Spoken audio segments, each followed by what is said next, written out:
আমি আমার জীবনটারে এত পরিমাণে ধন্য বানাইছি। ও পয়গম্বর, আপনার পিঠ মুবারক আমার দেহের মধ্যে লাগার পরে আমার জীবনটা বড় ধন্য হয়ে গেল। উস্তুনে হান্নানা একটা মৃত খেজুর গাছ আমার নবীর জন্য কান্দে, নবীর জন্য এত পরিমাণে আশেক হয়ে গেল। মক্কা থেকে হিজরত করে আমার মায়া নবী মদিনায় যায়। যাওয়ার পরে ওই জায়গায় উস্তুনে হান্নানার দিকে নবী পিঠ মুবারক লাগায়া ঢেলান দিয়া দিয়া নবী বয়ান করে। ওই সময়ে নবীর সময়ে মসজিদে নববীর মিম্বার তখন হয় নাই। যখন উস্তুনে হান্নানা মৃত খেজুর গাছের দিকে নবী পিঠ মুবারক লাগায়, উস্তুনে হান্নানার জীবনটা বড্ড ধন্য হয়ে যায়, তার দেহটাও বড় ধন্য হয়ে যায়। হঠাৎ করে একদিন যখন মসজিদে নববীর মিম্বারে দাঁড়ায়া নবী যখন খুতবা দেওয়ার জন্য দাঁড়ায়া যায়, নবী শুনে রে কে যেন গুনগুনায়া গুনগুনায়া কান্না করে, কে যেন বিনয়া বিনয়া গুনগুনায়া গুনগুনায়া কান্দে। নবী শোনার পরে জানায়া দেয় সাহাবায়ে কেরামেরা, কে আসো তোমরা, তোমরা চোখের পানি ফেলে কান্না করো, কে কান্না করো, আমি গুনগুনিয়ে কান্নার শব্দ কেন পাইলাম? সাহাবায়ে কেরাম বলে, ও পয়গম্বর, আপনার চেহারা দেখলে আমার মনটা ভালো হয়ে যায়, আমাদের মনটা বড্ড ভালো হয়ে যায়। যখন দুঃখের মধ্যে পড়ে যায় আপনার চেহারা দেখলে সব দুঃখ মুছে চলে যায়। ও পয়গম্বর আমার, আপনি তো আমাদের কাছে এত পরিমাণে প্রিয়, আপনারে দেখলেই মায়া লাগে, আপনারে দেখলেই আমাদের এত পরিমাণে ভালো লাগে। ও নবী আমার, চোখের পানি ফেলে কান্না করলে আপনি তো দেখতেন, আমাদের চোখে পানি নাই, আমরা চোখের পানি ফেলে কান্না করি না। মায়ার নবী জানায়া দেয়, তাহলে কে চোখের পানি ফেলে কান্না করি? রহমাতুল লিল আলামিন মসজিদে নববীর মিম্বার থেকে নাইমা এবার নবী যখন উস্তুনে হান্নানার দরবারে যায়, মৃত খেজুর গাছ যায় দেখে মৃত খেজুর গাছটা গুনগুনায় কান্না করে। নবী ডেকে বলে, উস্তুনে হান্নানা, কেন তুমি চোখের পানি ফেলায়া বিরহের বেদনায় কান্দো? উস্তুনে হান্নানা বলার পরে নবীরে জানায়া দেয়, পয়গম্বর আমার, মক্কা থেকে হিজরত করে আপনি মদিনায় আসার পরে আপনি পিঠ মুবারক দিয়া ঢেলান দিলেন, আমার জীবনটা পরিপূর্ণ ধন্য হয়ে গেল। আমি আমার জীবনটারে এত পরিমাণে ধন্য বানাইছি। ও পয়গম্বর, আপনার পিঠ মুবারক আমার দেহের মধ্যে লাগার পরে আমার জীবনটা বড় ধন্য হয়ে গেল। নবী গো, এখন আপনি মসজিদে নববীর মিম্বারের মধ্যে গেলেন, ওখানে গিয়ে আপনি সুন্দর করে দাঁড়ায়া খুতবা দেওয়ার জন্য দাঁড়ায়া গেলেন। আপনার পিঠ মুবারক আর আমি পাবো না, এজন্য আমি বিরহের বেদনায় চোখের পানি ফেলায়া কান্না করি। আপনার দেহ মুবারকের ছোঁয়া আর আমি উস্তুনে হান্নানা পাবো না, এজন্য চোখের পানি ফালায়া বিরহের বেদনায় কান্না করি। বড় আল্লাহু আকবার। এজন্য আমি চোখের পানি ফালায়া বিরহের বেদনায় কান্দি, আপনার ছোঁয়া যে আর পাবো না। উস্তুনে হান্নানা নবীর বিরহের বেদনায় কান্দে, নবীর ছোঁয়া মুবারক, নবীর দেহ মুবারক, নবীর পিঠ মুবারকের কোনো ছোঁয়া পাবে না, এই চিন্তা করে উস্তুনে হান্নানা কান্দে। আর আশিকে রাসূল যারা আছেন তারা কান্দে, আরে নবীরে জিন্দেগিতে পাইলামই না, পাই নাই, যদি পাইতাম তাহলে তো আবু বকর আমার সঙ্গী হইতো, তাহলে তো ওমর আমার সঙ্গী হইতো, উসমান রাদিয়াল্লাহু আন আমার সঙ্গী হইতো, আলী রাদিয়াল্লাহু আন আমার সঙ্গী হইতো। আল্লাহ পাক জানায়া দিলেন, চলার পথে আমার মায়ার নবীরে আদর্শ বানায় আগাও। ওই নবীর আদর্শের মালাটা গলার মধ্যে এমন ভাবে লাগায়া দাও যেই নবীর আদর্শে গালি নেই। 7 দিন পর্যন্ত টানা যখন নবীর ঘরের মধ্যে খাবার নাই, চুলার মধ্যে আগুন জ্বলে না, হাসান হুসাইনের পেটে খাবার নাই, নাতিরা ক্ষুধা লাগলে দৌড়ে আগে দাদার দরবারে যায়, নানার দরবারে যায়, নানায় থাকলে যা বলে, ও নানা, ও দাদা, পেটের ক্ষুধার যন্ত্রণা সহ্য করতে না পেরে আপনার দরবারে চলে আসলাম, পেটের মধ্যে ক্ষুধা লাগলো, একটু খাবার কিনা দেন। হাসান হুসাইনের নবী মোহাব্বত করেন, দৌড়ে যখন নবীর দরবারে আসলেন, আইসা নবীরে জানায় দিলেন, নানা আমার পেটের মধ্যে খাবার নাই, একটু খাবার দিয়া দাও। সঙ্গে সঙ্গে আমার মায়ার নবী জানায়া দেয়, ও হাসান হুসাইন, তোমাদের পেটের মধ্যে আমি কেমনে খাবার দিব, আমার পেটেই তো খাবার নেই। হাসান হুসাইন বলে, নানা আমার খাবারের ব্যবস্থা যেমনি হোক আপনি একটু কইরা দেন না। নাই কয়ে দাঁড়াও, আমি তোমাদের জন্য একটু খাবারের ব্যবস্থা করে দিব। নবী চিন্তা ভাবনা করলেন, একটা ইহুদির বাড়িতে আমার কাজের জন্য যাওয়া লাগবে, ইহুদির বাড়িতে কাজ করব, এর উপরে আমি ওখান থেকে খাবার আইনা হাসান হুসাইনদের দিয়ে দিব, এর উপরে এদের মনের আশা পূরণ করে দিব, ক্ষুধা নিবারণ হয়ে যাব। ও আল্লাহর বান্দারা, মায়ার নবী চিন্তা করে ইহুদির বাড়িতে কাজের জন্য যাওয়া লাগবে, কিন্তু নবীর উম্মতেরা কেমন জানি হয়ে গেল, একটু বিপদে পড়লেই, একটু মুসিবতে পড়লেই ভিক্ষার জন্য প্লেট নিয়ে মুড়ে মুড়ে দাঁড়ায় যায়। একটা ভালো মানুষ চাইলে ভিক্ষাবৃত্তি না করলেও পারে, এরপরেও ভিক্ষার জন্য প্লেট নিয়ে মুড়ে মুড়ে দাঁড়ায়। ঢাকার শহরে গেলে ভালো মানুষ চাইলে কাজ কাম কইরা খাইতে পারে, কিন্তু এই লোকেরা কাজের দিকে যায় না, শুধু প্লেট নিয়ে নিয়ে বিভিন্ন মুড়ে দাঁড়ায় যায়। না রে ভিক্ষুকেরা, ইসলামের মধ্যে দুইটা জিনিস হলো হালাল, তবে হালাল হলেও নিকৃষ্ট হালাল। 1 নম্বরে তালাক আর 2 নম্বরে ভিক্ষা। 1 নম্বরে তালাক, 2 নম্বরে ভিক্ষা, এই দুইটা হালাল, তবে নিকৃষ্টতম হালাল। জীবনে মনে রাখবা, আল্লাহ যদি বড় বড় বিপদের মধ্যে ফালায়া দেয়, আমার রবের দরবারে আবদার জানাও, আল্লাহ গো, জীবনে ভিক্ষাবৃত্তি করার জন্য রাস্তায় নামায়ও না। বউয়ের সাথে ঝগড়া করার পরে এই তালাক নামক নির্দিষ্ট হালাল কাজ তুমি আমার দ্বারা করায়ও না। আল্লাহর দরবারে বান্দা দোয়া করবা। আমার মায়া নবী হাসান হুসাইনরে জানায়া দেয়, ও হাসান হুসাইন, তোমরা দাঁড়াও, আমি নবী যাব, এরপরে কাজ কইরা তোমাদের জন্য খাবার নিয়ে আসব। মায়ান নবী রওনা হয়ে গেল ইহুদির বাড়িতে যাইয়া। এবার ইহুদির বাড়ির সামনে গিয়া ইহুদিরে ডাক দেয়, হ্যাঁ ইহুদি বাড়ি আসনি? বলে আসি। বলে কে আপনি? বলে আমার পরিচয় আমি দিব না, একটু তুমি বাড়ির বাইরে আসো। ইহুদি বাড়ির বাইরে আসলেন, আইসা দেখে মদিনাওয়ালা নবীরে দেখলেন, কিন্তু নবীরে চিনেও না, নবীরে জানেও না। আমার নবীর চেহারা মুবারক এত সুন্দর, যেই সুন্দর চেহারার প্রতি প্রেমে পড়ে গেলেন। প্রেমে পইরা, এত সুন্দর মানুষ আমার বাড়িতে কাজের জন্য কেন আসলা?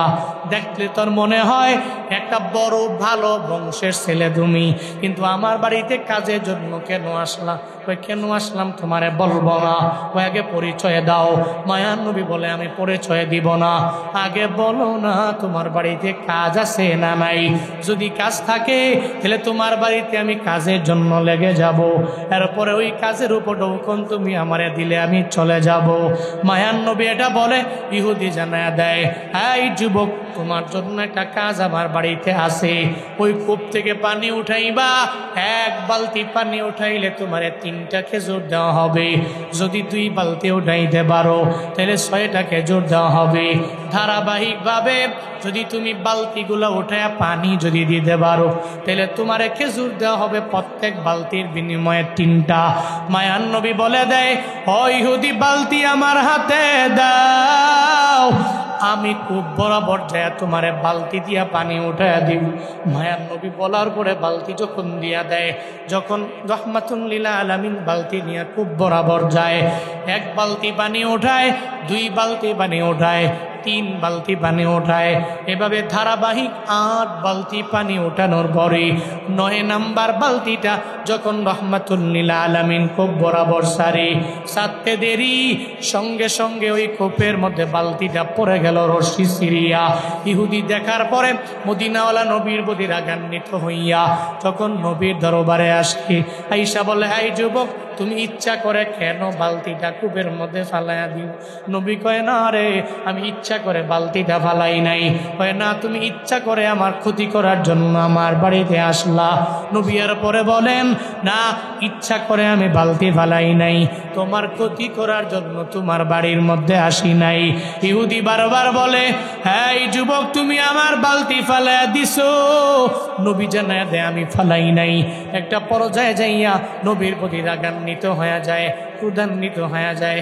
সঙ্গে সঙ্গে আমার মায়া নবীর গাল মুবারকের মধ্যে ইহুদি জুড়ে একটা থাপ্পড় লাগায়া দেয়। নবীরে থাপ্পড় মারার পরে নবী সঙ্গে সঙ্গে ইহুদিরে বলে, রে ইহুদি, আমার গালে থাপ্পড় মারলা, তুমি আমার রাগান্বিত হইয়া, ক্রোধান্বিত হইয়া এই যে থাপ্পড় মারলা, আমার গালের মধ্যে গোস্ত নাই, খানার অভাবে ক্ষুধার যন্ত্রণায় গোশতগুলা শুকাইয়া আমার পরিপূর্ণভাবে হাড্ডি পর্যন্ত বের হয়ে গেল। তুমি আমার হাড্ডিতে থাপ্পড় মারার পরে হাতে ব্যথা পাইছো নি আমারে জানা। কি কয়? তুমি আমার গালে থাপ্পড় দেওয়ার পরে হাতে ব্যথা পাইছো নি আগে আমারে জানা। আমরা হইলে কি করতাম? তুই আমারে মারছো, চিনো নাই, আমারে চিনো নাই। ওই পাড়ায় গেছে খেলতে, পাড়ায় গিয়ে খেলার সময় মারামারি লাগছে। এখন ওই পাড়ায় তো পাওয়ার হইলো ওই পাড়ার পোলাপানদের, এই পাড়ার তো আর তাদের পাওয়ার নাই। বইলা দিছে, তোমার পাড়ায় আসছিলাম, তুমি আমারে চিমটা দিছিলা, মনে রাখবা টিট ফর ট্যাট। চিমটা দিলে খামটা দেয়। আমগো পাড়ায় যাইও, আমার বন্ধু আছে, তুমি করে ফিডায়া একবার 1.5 সেরা করবো। ঠিক কিনা? আমরা প্রতিশোধ পড়েন, কিন্তু মদিনাওয়ালা নবীর আদর্শ ছিল এমন, তিনি ইহুদিরে বলে, ইহুদি তুমি আমার গালের মধ্যে জোরে থাপ্পড় মারলা, তুমি আগে বলো তোমার হাতে ব্যথা পাইছো কিনা। ইহুদি মনে মনে চিন্তা ভাবনা করে, আমি কার গালের মধ্যে থাপ্পড় লাগাইয়া দিলাম। এই লোকটা বুঝি এমন মানুষ, তার গালের মধ্যে থাপ্পড় লাগাইয়া দিলাম, কাজটা ভালো করলাম না। ইহুদি এটা বইলা মনে মনে ভাবে, থাক অসুবিধা নাই, থাপ্পড় লাগাইলাম তো লাগাইনি, এখন তারে বিদায় দিয়ে দেই। যাও যাও, আমার বাড়িতে আর কাজে করার জন্য টাকা লাগবে না। 8 বালতি পানি উঠাইলাম, 3 আটা 24টা খেজুর আমি তোমারে দিয়ে দিলাম, এই 24টা খেজুর নিয়ে তুমি রওনা হয়ে যাও। এবার মায়ার নবীরে 24টা খেজুর দেওয়ার পর নবী হাসান হুসাইনের মায়ায় পইরা যখন 24টা খেজুর নিয়ে নবী আগায়া যায়, পথিমধ্যে যাওয়ার পর নবীর গাল মুবারকের মধ্যে থাপ্পড় লাগাইয়া দিল। আমার আল্লাহ তো দেখছে রে, আল্লাহ তো ভালো করেই জানে রে। সঙ্গে সঙ্গে আল্লাহ জিব্রাইলে পাঠাইয়া দিছে, এই জিব্রাইল আগে আমার নবীর দরবারে যাও না, আমার নবীর দরবারে গিয়া জানায়া দাও আমার মায়ার নবী ইহুদির বালতিটা কূপের মধ্যে ফালাইয়া নবী কোথায় রওনা হয়ে যায়। নবী কোথায় যায় আগে আমার নবীরে বলো, আগে যাতে করে এই বালতিটা উঠাইয়া দেয়, এরপরে নবী প্রত্যাবর্তন করে যায়। আর না হয় যদি নবীর পরিচয় ইহুদি জানতে পারে, সারা জীবন লাগায় নবীরে গালিগালাজ করবে, আমার নবীর নাম দুইরা গালি দিয়া দিবে। জিবরাইল নবীর দরবারে আসলেন, আসসালাতু ওয়াসসালামু আলাইকা ইয়া রাসূলুল্লাহ। নবী গো সালাম, আল্লাহ পাক পাঠাইছেন। ও পয়গম্বর, ইহুদির কূপের মধ্যে বালতি ফেলাইয়া কোথায় যান? আমি 24টা খেজুর নিয়ে বাসায় রওনা। জিবরাইল ডেকে বলে, ও পয়গম্বর, কূপের মধ্যে আপনার যাওয়া লাগবে, ওই কূপ বরাবর যাইয়া এরপরে আগে বালতি উঠাবেন, ওই বালতি ইহুদির হাতের মধ্যে দিয়ে এরপরে যাবেন। এরপরে আর জীবনে কোনোদিন ইহুদি আপনার নাম দইরা গালি দিবে না, আপনার ধর্মের নাম দইরা গালি দিবে না। মায়ার নবী কয়, জিবরাইল আমি কূপ বরাবর যাওয়ার পরে যখন বালতি উঠাবো, আমার কোনো যন্ত্র নাই, আমার যন্ত্রণায় কোনো সাপোর্টও আমার নাই। আমি যেই সাপোর্টের মাধ্যমে ওই কূপ থেকে এই বালতিটা উঠায়া ফেলতে পারবো, আমার তো সাপোর্টও নাই, আমার তো কোনো যন্ত্রও নাই। জিবরাইল ডেকে বলে, ও পয়গম্বর, আল্লাহ পাক আপনারে এত পরিমাণে মহব্বত করেন গো নবী আমার, আল্লাহ পাক এত পরিমাণে আপনারে ভালোবাসেন, আপনি চিন্তা করবেন না। ওই জায়গায় যাওয়ার পরে আমি যেভাবে বলবো ওইভাবে করবেন, দেখবেন বালতি অটোমেটিক আপনার হাতের মধ্যে চলে আসবে। মায়ার নবী যখন যায়, ও বরাবর যাওয়ার পরে এবার জিবরাইল জানায় দেয়, নবী আমার এই বালতি ওঠানোর জন্য কোনো দড়ি লাগবে না, কোনো সাপোর্ট লাগবে না, কোনো কিছুর প্রয়োজন নাই। আপনি তো আমার মাওলার এত পরিমাণে প্রিয় মানুষ, আপনি বালতিরে বলেন, এই বালতি আমার মাওলার ইশারায় আমার হাতের মধ্যে আয়। নবী গো, আপনি বলতে দেরি হয়ে যাবে, বালতিটা আপনার হাতে আসতে দেরি হবে না। সুবহানাল্লাহ পকেটে শুন, বাইরে যায় কয়েন জোরে পড়েন না সুবহানাল্লাহ, আরো জোরে চিল্লে পড়েন না সুবহানাল্লাহ। নবীরে কি কয়, আপনি যাবেন, কোনো সাপোর্ট লাগবে না, কোনো দড়ি লাগবে না, কিচ্ছু লাগবে না, খালি আপনি আল্লাহর নামের ইশারা করে ডাক দিবেন, বালতিকে ডাকতে দেরি আপনার হাতে আসতে দেরি করবে। মায়ান নবী যখন যায় কূপ বরাবর যাওয়ার পরে জিব্রাইল জানায়া দেয়, ও পয়গম্বর বলেন, এই বালতি আমার হাতের মধ্যে রবের ইশারায় আয়। নবী কূপ বরাবর যায় যখন ডাক দেয়, ও বালতি আয় আয়, আমার রবের ইশারায় আমি নবীর হাতের মধ্যে আয়। বলতে দেরি হলো, বালতি নবীর হাতের মধ্যে আসতে দেরি হয় নাই। ও ময়মনসিংহের ত্রিশালের মুসলমান, এই বৈলরের মুসলমানেরা, এখন মনের মধ্যে যদি প্রশ্ন জেগে যায়, একটা বালতি, যেই বালতির মুখও নাই যে মুখ দিয়া কথা বলতে পারে, ওই বালতির কানও নাই যে কান দিয়া শুনতে পারে, বালতির কানও নাই, বালতির জবানও নাই, সে বলতেও পারে না, শুনতেও পারে না।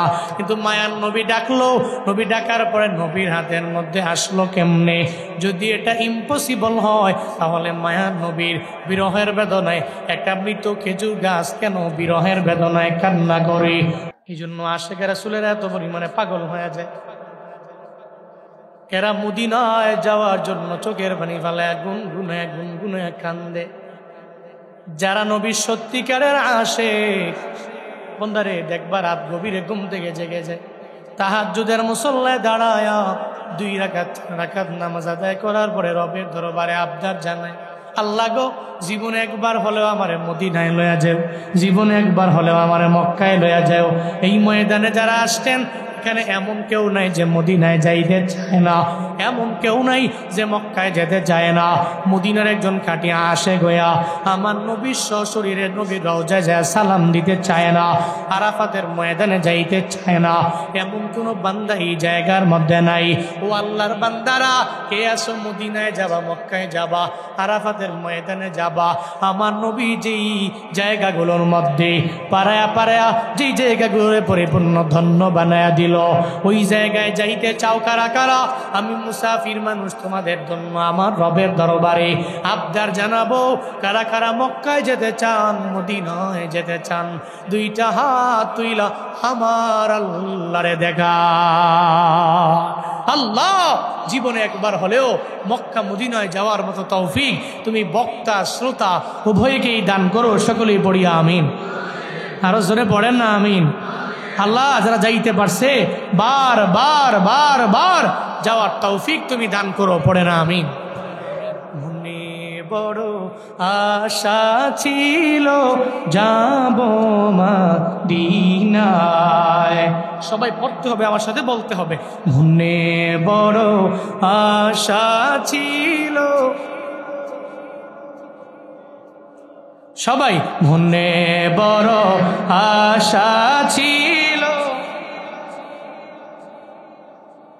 মনে বড় আশা ছিল, সালাম আমি করব গিয়ে, সালাম আমি করব গিয়ে নবীর রওজা,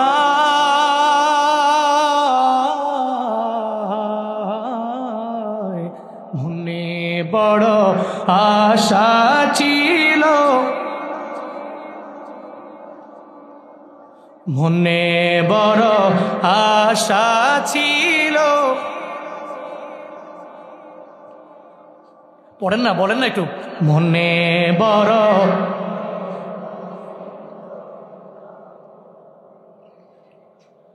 আরব সাগর পাড়ি দিব, নাইকো আমার তোরি পাখি নয় তুপুরি, যাব জানাতে ভোর করি, আরব সাগর পাড়ি দিব, নাইকো আমার তোরি পাখি নয় তো উড়ে যাব জানাতে ভোর করি, আমার আশায় আছে সম্বল নাই, আশায় আছে সম্বল নাই, করি কি উপায়, মনে বড় আশা ছিল, বলেন না মনে বড় আশায় আছে, মনে বড় আশা ছিল যাব মদিনায়। আল্লাহ জীবনে একবার হলেও মদিনায় যাওয়ার মতো তৌফিক তুমি সব ভাইকে দান করো। উস্তুনি হান্নানা জানায়া দিল, পয়গম্বর আমি আপনারে দেখতে পাইনি, আপনার পিঠ মুবারক আমার দেহের মধ্যে লাগে না, এজন্য আমি বিরহের বেদনায় চোখের পানি ফেলায় কান্না করি। নবী কয়, আয় উস্তুনি হান্নানা, তুমি চোখের পানি বন্ধ করে দাও, আমি তোমার জন্য 4টা দোয়া রবের দরবারে করব। 1 নম্বরে নবী দোয়া করলেন, উস্তুনি হান্নানা, আমি তোমার জন্য রবের দরবারে দোয়া কইরা দিলাম, আল্লাহ পাক যাতে করে তোমারে জীবিত বানায়া দেয়। উস্তুনি হান্নানা বলে, নবী আমার এই দোয়া লাগবে না, আমি জীবিত হইবার চাই না। 2 নম্বরে দোয়া করলেন, আয় উস্তুনি হান্নানা, আমি তোমার জন্য দোয়া কইরা দেই, আল্লাহ পাক যাতে করে তোমার হায়াতটা কিয়ামত পর্যন্ত বানায়া দেয়। এরপরে উস্তুনি হান্নানা বলে, নবী আমার এই দোয়াও লাগবে না। 3 নম্বরে আবার বলে, উস্তুনি হান্নানা, তোমার জন্য দোয়া কইরা দেই, তোমার দেহেতে যাতে করে আল্লাহ পুরা 12 মাস খেজুর দেয়, একদিনের জন্য যাতে করে খেজুর বন্ধ না করি। উস্তুনি হান্নানা বলে, নবী আমার এই দোয়াও লাগবে না। 4 নম্বরে নবী দোয়া কইরা দেয়, এই উস্তুনি হান্নানা, আমি তোমার জন্য দোয়া কইরা দিলাম, আল্লাহ পাক যাতে করে তোমার খেজুরের মধ্যে এত পরিমাণে বরকত দেন, সারা বিশ্বের সব মানুষেরা তোমার দরবারে আসবে, তোমার কাছ থেকে খেজুর নিয়া খাবে, এরপরেও শেষ হবে না। আল্লাহ পাক যাতে করে তোমার খেজুর গাছের খেজুরের মধ্যে এত পরিমাণে বরকত বাড়ায়া দেয়। নবী 4টা দোয়া করলেন, উস্তুনি হান্নানা জানায়া দেয়, নবী আমার এই 4টা দোয়ার একটা দোয়া আমার প্রয়োজন নাই গো নবী আমার। ও পয়গম্বর আমার, এই দুনিয়া আমার লাগবে না, আখিরাত আমার কাছে বড্ড জরুরি গো পয়গম্বর। কারণ দুনিয়াতে কয়দিন আর আপনারে দেখবো, আপনি যেদিন দুনিয়া থেকে বিদায় নিয়ে চলে যাবেন, আমার আর জীবন্ত বডি দিয়া কোনো লাভ নাই। যেই জায়গায় নবীরে দেখবো না, ওই জায়গায় আমি উস্তুনি হান্নানা এই দুনিয়ার মধ্যে কিয়ামত পর্যন্ত আমার বাইচা থাইকাও লাভ নাই। ও নবী আমার, হাসরের ময়দানে যেই জান্নাতের মধ্যে আল্লাহ পাক আপনারে মায়া কইরা ঢুকাইয়া দিবে, আল্লাহর কাছে দোয়া কইরা দেন, আল্লাহ যাতে করে ওই জান্নাতের মধ্যে আমারে ঢুকাইয়া দেয়, আমি ওই জান্নাতে থাকবো, আর ওই জান্নাতে থাইকা নবী আপনারে দেখবো, আমার জীবন বড্ড ধন্য হয়ে যাবে। নবী কয়, ও সাহাবায়ে কেরাম, উস্তুনি হান্নানাকে দুনিয়ার মধ্যে রাইখা লাভ নাই, ওরে মাটির নিচে পুঁতে ফেলে দাও। উস্তুনি হান্নানার জন্য আমি রবের দরবারে আবদার জানাইলাম, এই উস্তুনি হান্নানা দুনিয়া বিলাইনের কোনো দোয়া সে গ্রহণ করে নেয় নাই, দুনিয়া লাগবে না, তার নাকি আখিরাত বড্ড জরুরি। আমি রবের দরবারে দোয়া কইরা দিলাম, হাসরের ময়দানে জান্নাতে, যেই জান্নাতের মধ্যে আল্লাহ আমারে নিবি, আল্লাহ পাক উস্তুনি হান্নানারে ওই জান্নাতের মধ্যে রাখবি। উস্তুনি হান্নানা আমার মায়ার নবীর বিরহের বেদনায় চোখের পানি ফেলায়া যদি কান্না করতে পারে, ও ময়মনসিংহের মুসলমানেরা, তাহলে একটা বালতি কেন কান্না করবে না? একটা বালতি কেন নবীর হাতের মধ্যে আসতে পারবে না? নবীর হাতে বালতি আসলো, এবার বালতি নবী ইহুদির হাতের মধ্যে দিয়া দেয়, আর বলে, ইহুদি ধরো বালতি তোমার হাতে দিয়া দিলাম, যেই বালতির জন্য তুমি আমার গালের মধ্যে থাপ্পড় লাগায়া দিলা, আমারে বিদায় দেও, আমি আমার বাড়িতে রওনা হয়ে যাব। ইহুদির মাথা বড় গরম, যে বালতি উঠে ফেললো, কোনো সাপোর্ট লাগে নাই, কোনো যন্ত্র লাগে নাই, অটোমেটিক এই বালতিটা কেমনে উঠাইল। এর মানে বোঝা গেল উনি তো সাধারণ কেউ না, উনি তো মনে হয় আমার রবের পয়গম্বর, ওনার সাথে আমি বেয়াদবি করে ফেললাম, আবার ওনার গাল মোবারকের মধ্যে থাপ্পড় লাগাইয়া দিলাম। আমি কাজটা ভালো করি নাই রে, আমি অন্যায় করলাম, আমি অপরাধ করে ফেললাম, আমি নিজের জানেম বানায় ফেললাম। এই চিন্তা যখন অন্তরের মধ্যে চলে আসলো ইহুদি সঙ্গে সঙ্গে কবজি থেকে হাতটাকে আলাদা করে জমিনে ফেলায়া দেয়। এবার যখন রক্তগুলো বের হয় আর জমিনের মধ্যে হাতটা লাফায়, পার্শ্ববর্তীদের দেশ থেকে যখন বণিকেরা পাশ দিয়া গমন করে যায়, বণিকেরা বলে, ইহুদি কে তোমার এই হাতটাকে ফালাইয়া দিল? বলে, কেউ ফালায় নাই, আমি তরবারি দিয়ে আঘাত করার মাধ্যমে ফালাইলাম। কেন রে ইহুদি? কয়, আমি আমার মায়া নবীর সাথে বেয়াদবি করলাম, আমি তার গাল মোবারকের মধ্যে থাপ্পড় লাগাইয়া দিলাম, আমি অন্যায় করেছি, আমি অপরাধ করলাম। এখন তুমি হাতটাকে ফালায়া তুমি কি চাও? হ্যাঁ ইহুদি, আমাদেরকে জানাইয়া দাও। ইহুদি ডেকে বলে, ও বণিকেরা, আমার ওই নবীর সন্ধান দাও, ওই নবীর দরবারে আমি যাব, ক্ষমা নিয়ে আমার মৃত্যুবরণ করা লাগবে, আবার তার হাতে আমি কালেমা পড়ে মুসলমান হইবার চাই। বণিকেরা ডেকে বলেন, হ্যাঁ ইহুদি, অমুক জায়গায় গেলে আমার নবীরে বাবা, আমার নবীরে পাইতে হলে অমুক জায়গায় তোমার যাওয়া লাগবে। ইহুদি এবার হাতটাকে সঙ্গে করে লইয়া যখন মায়া নবীর দরবারে যায়, রহমাতুল্লিল আলামিনের দরবারে যাওয়ার পরে মায়ার নবী দেখে ইহুদি আবার হাতটাকে কাটা, পরিপূর্ণ হাতটাকে কবজি থেকে আলাদা কইরা যখন নবীর সামনে আসলো, এবার মায়ার নবী বলেন, ইহুদি কেন হাতটা তোমার কে কেটে ফেললো? আবার রক্তগুলো কেন বের হয়ে যায়? আমায় বলো না, কে তোমার এমন অবস্থা করলো? ইহুদি কয়ে, নবী গো, আমার হাতটা কেউ কাটে নাই, বরং নিজের হাতটাকে আমি নিজে কেটে ফেললাম, উপায় গাল মুবারকের মধ্যে আমি থাপ্পড় লাগাইয়া দিলাম, আমি অন্যায় করলাম, আমি অপরাধ করলাম, আমার মতো অপরাধী দুনিয়ার মধ্যে কেউ নাই। এবার নবী কয়, এখন তুমি কেন আসলা আমারে জানায়া দাও। ইহুদি ডেকে বলে, ও নবী আমার, আমারে যদি ক্ষমা কইরা দেন, আমি আপনার দরবারে আসলাম একটু ক্ষমা নেওয়ার জন্য। নবী ডেকে বলে, রে ইহুদি, যদি আমার দরবার থেকে ক্ষমা চাও তাহলে কালেমা পড়ে মুসলমান হওয়া লাগবে, যদি কালেমা পড়তে পারো আমি তোমারে পরিপূর্ণ ক্ষমা করে দিব। ইহুদি মনে মনে চিন্তা করে, আমি তো কালেমা পড়ার জন্যই তো আসলাম রে, এখন তো এমনিতেই কালেমা আমি পড়ে নিব। যেহেতু নবী শর্ত দিয়া দিল, আমিও একটা শর্ত বসায়া দিলাম, নবী গো, আমি কালেমা পড়ে মুসলমান হয়ে যাব, একটা শর্তে, যদি আমার হাতটাকে কবজি থেকে আমি আলাদা করলাম, যদি আপনি লাগাইয়া দিতে পারেন, তাহলে আপনার হাতে কালেমা পড়ে আমি মুসলমান হয়ে যাব। আমার মায়া নবী কয়, ইহুদি রে, চিন্তা নয়, টেনশন করবা না, আমি নবীর লালা মুবারক আছে, আল্লাহ পাকে লালা মুবারকের মধ্যে এত পরিমাণে বরকত বাড়াইয়া দিল। ও ইহুদি দাঁড়াও, তোমার এই হাতটা আলাদা হয়ে গেল, এটা লাগাইয়া দিলে তুমি এর পরে কালেমা পড়ে মুসলমান হইবা। আমার নবী জানাইয়া দেয়, ও ইহুদি, হাতটা তুমি আমার হাতে দাও। আল্লাহর পক্ষ থেকে আমার মাওলা আমার নবীর লালা মুবারকের মধ্যে এমন পরিমাণে মেডিসিন দিয়ে দিলেন, নবী লালা মুবারক হাতের মধ্যে নিয়া যখন ওই ইহুদি হাতটাকে কবজির মধ্যে লাগায়া একটু লালা লাগায়া দেয়, ইহুদি জানায়া দেয়, নবী গো, আমার হাতটা তো জোড়া লেগে গেল, শুধু জোড়া লাগে নাই, বরং এমন হয়ে গেছে, আগে আমার শক্তি ছিল যেমন, এখন হয়ে গেছে আরো ডাবল। বন্দারে, সব আমার নবীর আদর্শের দ্বারা সম্ভব হয়ে যায়। ইহুদি কয়, নবী গো, আমার হাতটা যেহেতু ভালো হয়ে গেল, আর দেরি করা যাবে না, আমারে পড়ে দেন লা ইলাহা ইল্লাল্লাহ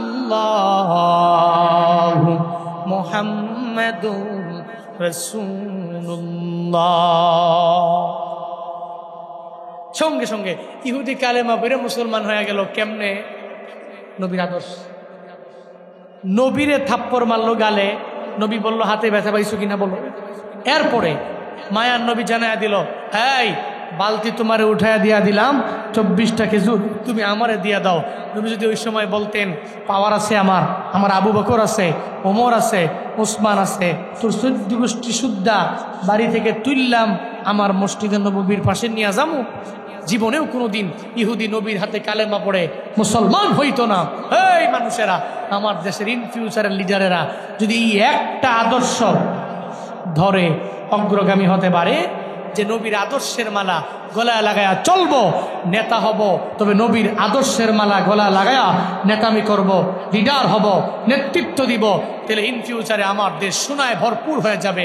আমি আল্লাহর কাছে আবদার করি, আল্লাহ, আমার দেশে তুমি এমন কিছু নেতা তৈরি করে দিও, এমন কিছু লিডার দিও যারা আবু বকরের মতো হবে, যারা ওমর রাদিয়াল্লাহু আনহুর মতো হবে, যারা ওসমান রাদিয়াল্লাহু আনহুর মতো হবে, যারা আলী রাদিয়াল্লাহু আনহু এদের মতো হবে।